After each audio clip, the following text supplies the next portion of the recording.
Okay, so what we got here is another one of my rescues. This is a 1997 BMW R1100R 1100cc 2-cylinder, much like others that I have just like it. As you can see, it's not in too bad a shape. Bags are nice, engine's kind of dirty, a couple of dings on the tank here. We'll polish that up a little bit. The main thing, some of the things that's wrong right out of the gate, these seals are leaking, so that splashed fork seal or fork oil all over the bike, which it ended up collecting dirt and all kinds of whatever was out there. There's another ding in the tank. Yeah, so it's a little dirty. We'll see.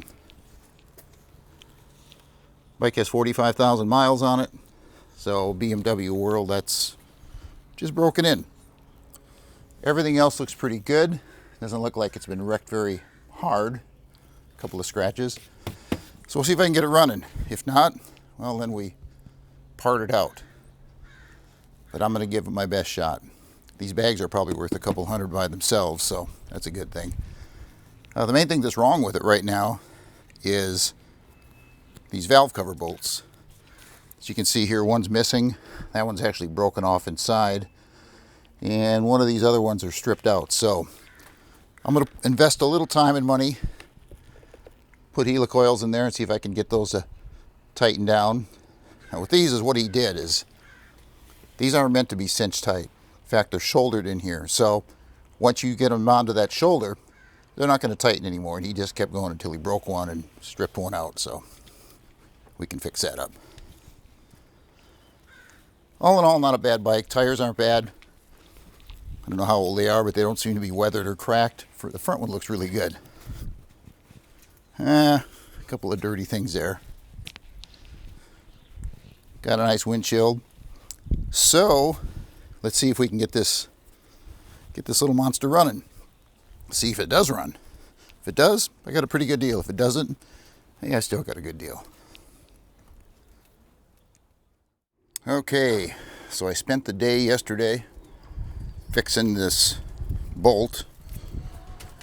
So it turns out somebody had tried to already helicoil that. They drilled it out wrong. I had to go a little deeper, and the bolts that come in there weren't long enough, so I had to hit a compromise. So that's good enough to see if this thing is going to actually run. The other one is still stripped, but probably tight enough to get what we need to get. Oh, let's see. So the battery's dead. It took a little bit of a charge, but nothing that's gonna light this thing up. So what we're gonna do is we're gonna see and try to jump it and see if it actually works. Hopefully it will. If it doesn't, you know what? I had some fun. All right, so let's do that. Okay, so I went ahead and started the Jeep. Put a little juice in there. And let's get the key out of there. And we'll go over here. We'll put the key right there. And we'll cross our fingers. Hit the starter button. Well, that's not good. Wait a minute. Kickstand is down. It might have an interlock. Side stand is down. Now let's see what happens.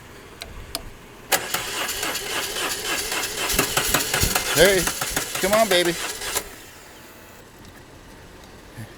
Well, that's a good sign. Let's see if a little pop.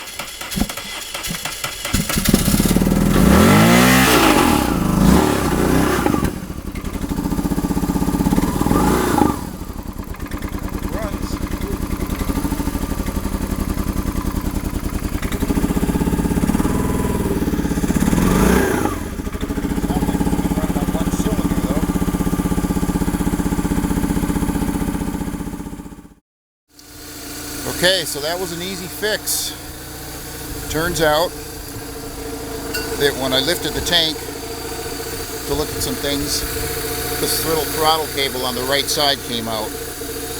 And the Motronics in this bike detected that and said, wait a minute, I'm not going to let that cylinder fire because it's way out of sync with the other one.